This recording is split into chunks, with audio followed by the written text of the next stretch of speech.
Hello friend, કેમ છો? બધા મજામાં છો? તો ફ્રેન્ડ્સ, હું આજે તમારી સાથે શેર કરીશ ઘઉંના લોટમાંથી આજે આપણે બનાવીશું નવો નાસ્તો બનાવીશું. તો આપણે 1 કટોરી જેટલો ઘઉંનો લોટ લીધો છે અને એનામાં આપણે ઉમેરીશું અડધી ચમચી જેટલો આપણે અજમો લીધું છે. એને આપણે હાથોથી ક્રશ કરીશું અને ઉમેરી નાખીશું. પછી આપણે 1 ચમચી જેટલા જીરો લીધો છે. પછી બધાને આપણે આવી રીતે મિક્સ કરીશું. મિક્સ કર્યા બાદ ફ્રેન્ડ્સ એનામાં આપણે ઉમેરીશું સ્વાદ અનુસાર મીઠ અને પછી એને આપણે બાંધી લઈશું. કઠણ લોટ થોડુંક આપણે પાણી ઉમેરી આજે આપણે જે નાસ્તો બનાવીએ છીએ ને એટલો ક્રિસ્પી અને એટલું સ્વાદિષ્ટ બને છે ફ્રેન્ડ્સ. તો ફ્રેન્ડ્સ, તમે જોઈ શકો છો આપણે લોટ બાંધી લીધું છે અને આપણે કઠણ બાંધ્યું છે આવી રીતના. હવે એને થોડી દેર 5 મિનિટ સુધી રેસ્ટ કરવા રાખી દઈશું અને એનું ફ્રેન્ડ્સ આપણે આવી રીતના તમે જોઈ શકો છો આપણે લીધું છે ઘી. આપણે ઘી આપી લીધું છે 1 મોટી ચમચી જેટલું. હવે એનામાં આપણે ઘઉંનો લોટ ઉમેરીશું, સ્ટફિંગ બનાવીશું આપણે અને બધાને આપણે સારી રીતે મિક્સ કરીશું ઘીને અને ઘઉંના લોટને. ફ્રેન્ડ્સ, આપણે સારી રીતે મિક્સ કરી લીધું છે, તમે જોઈ શકો છો ઘીને અને ઘઉંના લોટને. સ્ટફિંગ આપણી થઈ ગઈ છે તૈયાર. તો હવે આપણે જે આટલું રાખ્યું છે 5 મિનિટમાંથી રેસ્ટ કરવા એને આપણે હવે જોઈ લઈશું. તો 5 મિનિટ આપણે થઈ ગઈ છે ફ્રેન્ડ્સ. હવે આપણે જોઈ લઈશું. તમે જોઈ શકો છો બિલકુલ સારી રીતે. હવે આપણે લોટને બેલી લઈશું. તો ફ્રેન્ડ્સ, આપણે લોટને પાટલા ઉપર લઈ લીધું છે અને એને આપણે બેલીશું. થોડુંક આપણે એનામાં કોરું લોટ ઉમેરીશું અને પછી બેલી લઈશું. મોટી આપણે બેલવાની છે ફ્રેન્ડ્સ,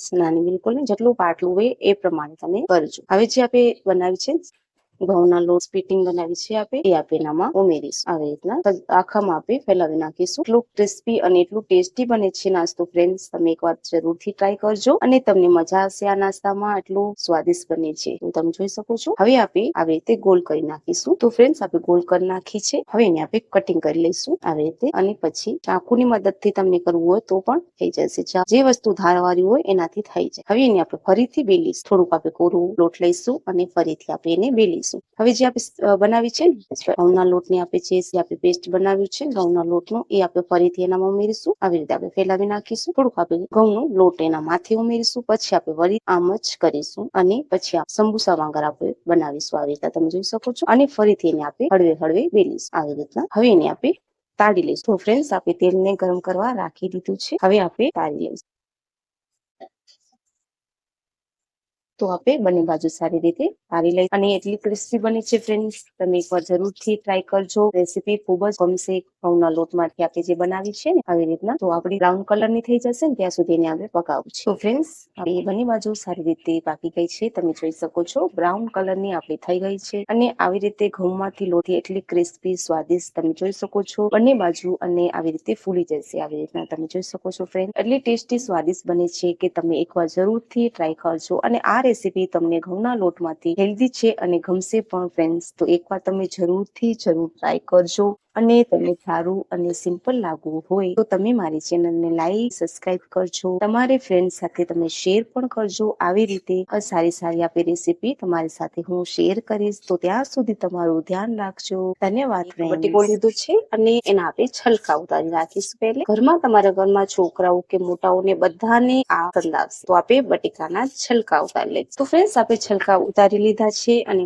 એક કટોરીમાં લઈશું અને એને સારી રીતે આપણે ધોઈ લઈશું. આપણે ધોઈ લીધું છે. હવે એને થોડી વાર સુખાવી દઈશું. કપડાની મદદથી સુખાવી લીધું છે. હવે આપણે કેવી રીતે કટ કરવાનું છે ફ્રેન્ડ્સ, આવી રીતના આપણે કટકા કરીશું. બંને બાજુ ચારે બાજુ ઝીણા કટકા કરવાના છે અને એને આપણે કાઢી લઈશું. આવી રીતના આપણે ચોરસ કરવાનું છે અને આવી રીતના પછી માથીનો ભાગ હોય છે ને એની આપણે કાઢી લઈશું. હવે આપણે એના ઝીણા ટુકડા કરવા છે. મીડિયમ સાઈઝના તમે જોઈ શકો છો કેટલા ટુકડા કર્યા છે આપણે ઝીણા. આવી રીતના તમે હાથોની મદદથી પણ કરી શકો છો. આવી રીતે આજે આપણે બટેકામાંથી બનાવીશું ફ્રેન્ચ ફ્રાઈઝ અને ફક્ત 3-4 મિનિટોમાં તો તૈયાર થઈ જશે. તો તમે જોઈ શકો છો ફ્રેન્ડ્સ. હવે એનું આપણે બનાવીશું મસાલામાં લઈશું 3 ચમચી જેટલો આપણે ચણાનો લોટ લીધો છે, સ્વાદ અનુસાર મીઠું, 1 ચમચી જેટલો જીરો, અડધી ચમચી જેટલો હળદર, અડધી ચમચી જેટલી આપણે હળદર લીધી છે, 2 ચમચી જેટલો આપણે લઈશું ચોખાનો લોટ. પછી આપણે બધાને મિક્સ કરીશું સારી રીતે. થોડું પાણી ઉમેરીશું. 1 ચમચી તો આપણે લાલ મરચાં પાવડર લીધું છે અને બધાને આપણે સારી રીતે મિક્સ કરી લઈશું.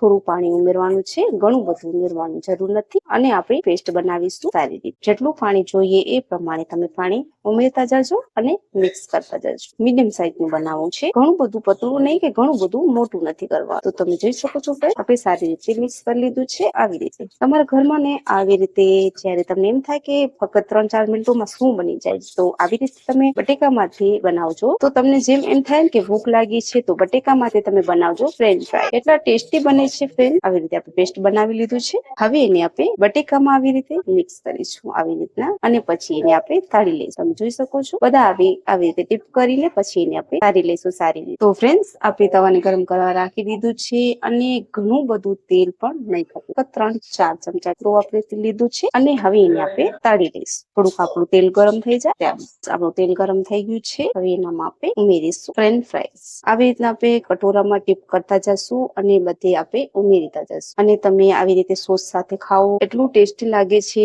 કે તમારા ઘરમાં બધા લોકોને એવું પસંદ આવશે. મોટા લોકો પણ કહેશે વાહ આજે શું બનાવ્યું છે. કે આવી રીતે તમે ફરીથી બનાવજો એવું તમારા ઘરના લોકો કહેશે. તમે કુરકુરિયા કે એવું કઈ બહારનો નાસ્તો ખાતા હશો પણ તમે ભૂલી જશો એટલા ઘરમાં એટલા ટેસ્ટી બને છે. ફક્ત 3 ચમચી લોટ અને એક બટેકામાંથી તમે ઘણા બધા બનાવી શકો છો. ફ્રેન્ડ્સ એનામાં આપણે બટેકા જે ઉમેર્યા છે એ કાચા બિલકુલ બી નહીં રહે, એટલા ક્રિસ્પી થઈ જશે અને અંદરથી એટલા સોફ્ટ થઈ જશે. થોડા બ્રાઉન કલર ના થશે એટલે બહુ જ ટેસ્ટી થઈ જશે અને થોડા આપણા બ્રાઉન થઈ જાય ત્યાં સુધી એને આપણે પકાવવાની છે. કેમ કે થોડાક અંદર આપણે બટેકા કાચા લીધા છે એ સારી રીતે પાકી જાય અંદરથી પણ. તો એકવાર ટ્રાય જરૂર કરજો ફ્રેન્ડ્સ. તમને આ રેસીપી તમને આ નાસ્તો પસંદ આવશે જો તમે એકવાર જરૂરથી ટ્રાય કરજો. ઘણી બધી મહેનત નથી અને એટલું ટેસ્ટી લાગે છે. તમારા ઘરમાં બધા લોકો રાજી થઈ જશે કે કેવો નાસ્તો સરસ બનાવ્યો છે. તમે જોઈ શકો છો આવી રીતના બિલકુલ પાકી ગયા છે અને એનામાં તો હવે ને આપણે કાઢી લઈશું અને તમે એકવાર જરૂરથી ટ્રાય કરજો. જો તમને સારું અને સિમ્પલ લાગવું હોય તો તમે મારી ચેનલને લાઈક અને સબસ્ક્રાઇબ કરજો અને એટલો ક્રિસ્પી બટેકામાંથી ફ્રેન્ચ ફ્રાઈઝ જરૂરથી તમે બનાવજો. ધન્યવાદ ફ્રેન્ડ્સ.